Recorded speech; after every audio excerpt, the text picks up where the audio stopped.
కేంద్ర ప్రభుత్వాలు సహకరించుకోవాలి కదా, సమన్వయం చేసుకోవాలి కదా, మనకు అవసరమైన మన ప్రణాళికలను ప్రధానమంత్రి గారి దృష్టికి తీసుకువెళ్ళాలి కదా.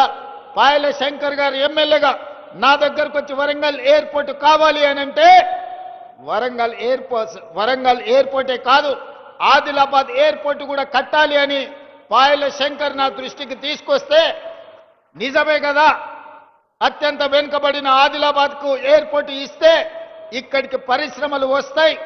తెలంగాణ రాష్ట్రానికే కాదు పక్కనున్న మహారాష్ట్రకు సంబంధించిన వాళ్ళు కూడా ఇక్కడ టైగర్ రిజర్వ్ ఫారెస్ట్లు ఉన్నాయి.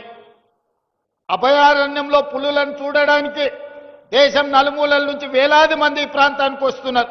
వాళ్ళు రావాలంటే కష్టమవుతున్నది. మనకి ఎయిర్పోర్ట్ ఉండాలి అని ఆలోచన చేసినాం.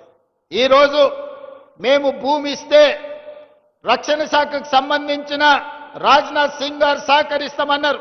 ఏవియేషన్ మినిస్టర్ రామ్మోహన్ నాయుడు గారు అనుమతులు ఇస్తామన్నారు. ప్రధానమంత్రి నరేంద్ర మోడీ గారు నిధులు ఇస్తామన్నారు. నేను కాంగ్రెస్ అయి ఉండొచ్చు, మా ప్రభుత్వం అయి ఉండొచ్చు, కానీ అభివృద్ధిలో కేంద్ర ప్రభుత్వం యొక్క సహకారం తీసుకొని ఆదిలాబాద్కు ఎయిర్పోర్టు తేవాలి అని నిన్న ఢిల్లీకి వెళ్ళి మోడీ గారితో మాట్లాడి ఈనాడు ఆదిలాబాద్లో ఈరోజు నేను ప్రకటిస్తున్నా, సంవత్సరం తిరిగే లోపల ఆదిలాబాద్లో ఎయిర్పోర్టు పనులను ప్రారంభించి ఎర్ర బస్సు రావడమే కష్టం అనుకున్న ఆదిలాబాద్లో ఎయిర్ బస్సును దించి ఇక్కడ అభివృద్ధికి పునాదులు వేసి ఇక్కడ పరిశ్రమలను తీసుకొచ్చే బాధ్యత మన ప్రభుత్వం తీసుకుంటుంది. ఇందిరమ్మ రాజ్యంలో ప్రజాపాలన చేస్తుంది అని నేను ఈ సందర్భంగా మీ అందరికీ తెలియజేస్తున్నా.